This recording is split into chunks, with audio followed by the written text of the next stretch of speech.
L'une des émissions de télévision les plus regardées, c'est la météo. Et oui, ça peut surprendre. Alors nous, on s'est dit qu'on allait faire un petit tour au centre de météorologie pour en savoir un peu plus. Regardez. Nous sommes au centre régional Île-de-France de Météo France en compagnie de Monsieur Baudin, Louis Baudin, et nous allons grâce à lui en connaître un peu plus sur la météo. Bonjour Louis. Bonjour. Bonjour. Alors depuis quand existe la météo?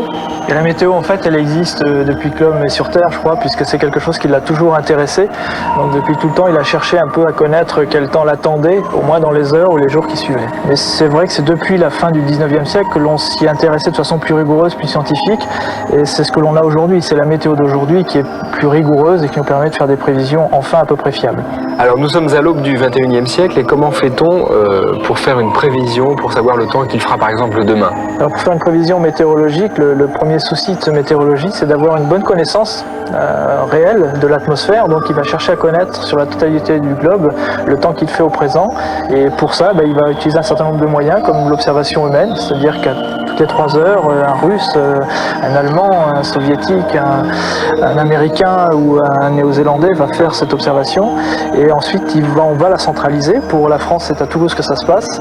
Et cette information centralisée sur un gros ordinateur va nous permettre ensuite de faire des prévisions.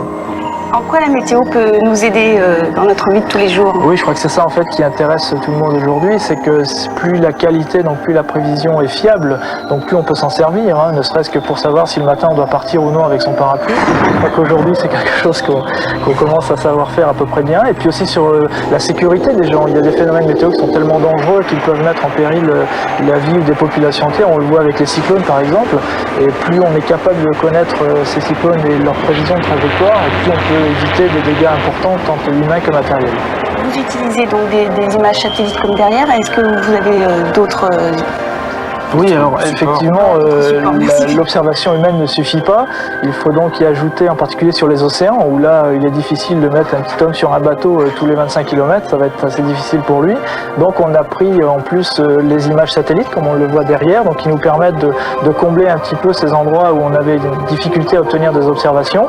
Et puis également des observations radar, qui nous permettent là encore de connaître à l'instant T qui nous intéresse, la connaissance de la pluie, par exemple, s'il pleut, si ces pluies sont intensives, pour faire donc là des prévisions à court terme. Et quels sont les moyens de calcul dont vous disposez? Alors les moyens de calcul qu'on dispose, c'est un ordinateur qui se trouve à Toulouse, qu'on appelle le CRE, c'est un nom un peu barbare, mais qui signifie quand même une énorme puissance de calcul, puisqu'il est capable de traiter plus d'1 milliard de données à la seconde. Je vous dis, là je fais l'opération 2 plus 2 égale 4, et bien lui dans le même temps il en a fait 1 milliard d'autres, donc ça vous représente un peu sa puissance. Et puis malgré tout, il est encore pas assez puissant, puisqu'à l'échéance de 2 ou 3 ans, on espère en avoir un encore plus fort. 1 million de données à la seconde, Philippe. On a du travail. Oui, je crois qu'on va y aller tout de suite. En tout cas, merci beaucoup. Merci. Les rangers du risque vont être confrontés à une drôle d'affaire. En effet, des centaines de chats disparaissent. Et à mon avis, le professeur Nîmes Nul n'est pas étranger à toutes ces disparitions. Voici Tic et Tac, les rangers du risque.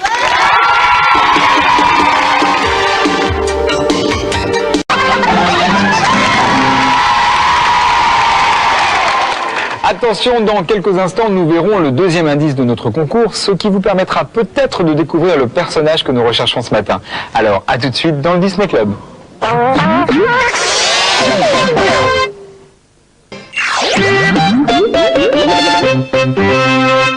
Nous aurions bien aimé vous présenter l'animal qui porte fièrement ses bois, mais Nicolas le fait si bien. En fait, l'animal nous a confié ses bois et est reparti avec son congénère dans la forêt. Alors il s'agit évidemment du deuxième indice, vous aviez tous compris, et je pense que pour vous maintenant ça doit se préciser, non? Oui. Oui. Enfin de toute façon, ne vous inquiétez pas, il y aura un troisième indice. Dis-moi Nicolas, est-ce que tu es membre du célèbre club des caïds de la jungle? Ah non Philippe, non, malheureusement, non. Tu sais que pour ça, il faut vivre une aventure digne d'un super-héros, et être un super-héros, c'est pas évident. Enfin, je n'ai pas dit mon dernier mot, hein. Pour ça, je te fais confiance. Un, par contre, qui aimerait bien faire partie de ce club très fermé, c'est Oscar Van Der Schoot. Et une occasion formidable s'offre à lui. Voici Super Balou.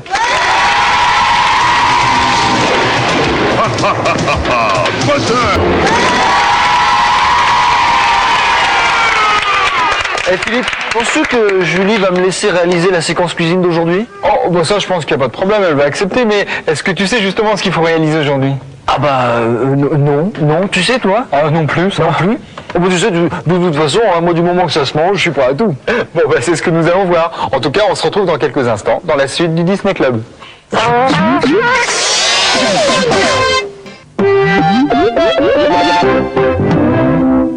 Bon alors, Alors Nicolas, qu'est-ce que j'ai appris? Il paraît que c'est toi qui vas faire la recette cuisine aujourd'hui? mais oui, c'est moi. C'est épatant. Ouais. Comme ça, je vais pouvoir goûter le résultat final. Moi aussi, tiens, Ah bah non, pas toi, non. Comment non, pas moi? Ah bah non, parce que celui ou celle qui fait la recette n'a pas le temps et surtout n'a pas le droit de goûter, c'est la règle. Ah bon? Ah bah c'est bête, ça j'avais pas pensé à cette éventualité moi. Bon, bah, Mais bon tant pis, hein, si c'est la règle, c'est la règle. Hein. c'est fini ces discussions parce que moi, en attendant, j'aimerais bien goûter. J'ai faim, faites la recette. Mais tu ne goûteras que quand ce sera fait. Voilà, c'est comme ça. Alors, vas-y. Ah bah déjà, c'est de savoir ce qu'on fait. Eh ben, on fait des crêpes roses et vertes. Ah bah ça, les crêpes, je sais. Ça, je sais parce qu'il faut de la farine déjà pour les crêpes. Il faut combien de farine? Je sais pas, 2 ou 3 kilos, non? Non, il faut 150 grammes. Voilà, alors 150 grammes de farine. Et puis là, il y a encore de la farine. Non, ça c'est pas de la farine. Pas de la farine. C'est de la fleur de maïs. C'est ça, c'est ce que je disais, donc de la fleur de maïs. Et il en faut 100 grammes. Ah bon? Oui. Ah bah vous en prenez 100 grammes.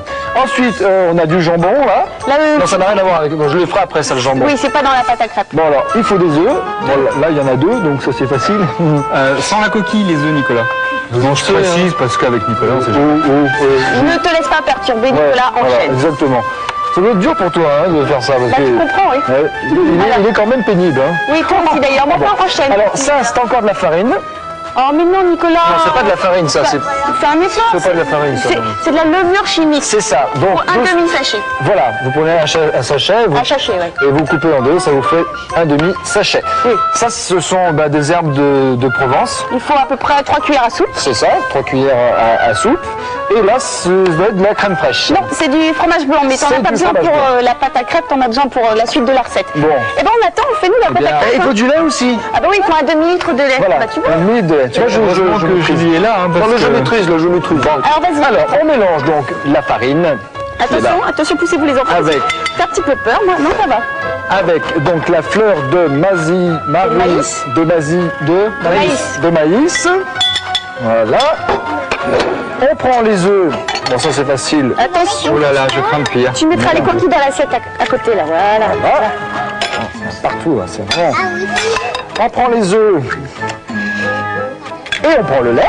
Voilà. Et on met le lait. Elle est drôle ta bouteille de lait. Elle est jolie, hein?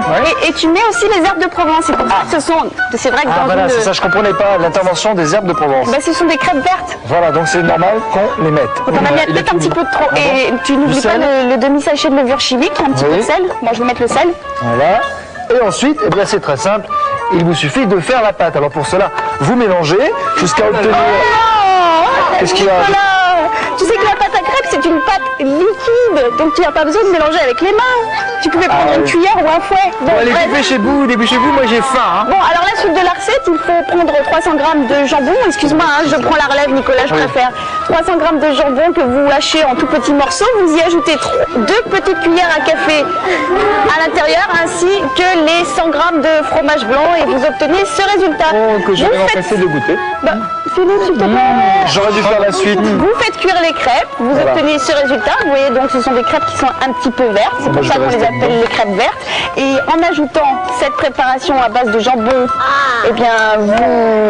Ah bah après je Oui, savais, c'est moi ça. je savais, après il faut rouler, il faut couper, ça et présenter. Et voilà, le résultat. Donc les crêpes vertes et roses. Et nous avons trouvé cette idée dans les fiches cuisine du journal de Mickey. Ça va, Nicolas? Ça va bien. Oh, c'est trop bon, c'est trop bon. Bon alors Philippe parfait. se régale. Bon allez, on va quand même en donner un petit morceau à Nicolas. Il a les mains prises. Merci, bravo Julie. Bravo Nicolas. Et maintenant, nous allons partir de l'autre côté de l'Atlantique, en Floride, à Disney World, où nous allons apprendre plein de choses très intéressantes. Regardez.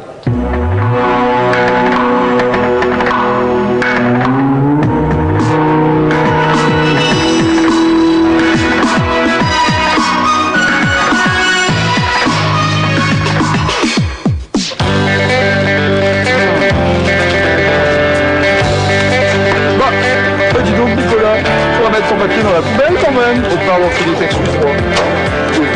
Bah tiens, puisqu'on parle de propreté, sais-tu combien il y a de personnes ici pour nettoyer tout le parc? Non. Plus de 1000. 1000? Ouais. Non. Si. Bah tiens, puisque les chiffres t'intéressent, sais-tu combien il y a de kilos de linge à laver tous les jours? Non, je ne vois pas. 60 tonnes. 60 tonnes? Oui. Eh ben tiens, si une personne devait faire ça toute seule, il faudrait 33 ans. 33 ans? Oui. Non. Si. Sais-tu combien il y a eu d'oreilles de Mickey de vendues depuis l'ouverture de Disney World en 71? Plus de 6 millions. 6 millions? Oui. Non. Si. Et parmi les objets les plus perdus dans le parc, ce sont les lunettes qui remportent la palme. Les lunettes? Devine combien il y a eu de lunettes perdues depuis l'ouverture du parc? Oh, 1200, 1300? Non, plus de 1 million. 1 million? Oui. Non. Si. Et si tu devais dormir dans chaque chambre de l'ensemble des hôtels du parc, ça te prendrait jusqu'en 2039. 2039? Oui. Non. Si. Oui. Et la superficie de Disney World est égale à celle de San Francisco et à 2 fois celle de Manhattan. 2 fois? 2 fois. Non. Si. Oh. Devine combien Mickey a de costumes? 80 costumes. 80? Non. Si. Oh. Mais tiens, puisqu'on parle de costumes, quelques chiffres en vrac. Il y a environ dans le parc 2,5 millions de costumes et 6000 plats différents. Non. Si. Oh. Et puis, sais-tu combien les différentes lignes de bus de Disney World parcourent de kilomètres en une semaine? Ah oui, 6 fois le tour de la Terre. Tu le savais? Oui. Non. Si. Oh.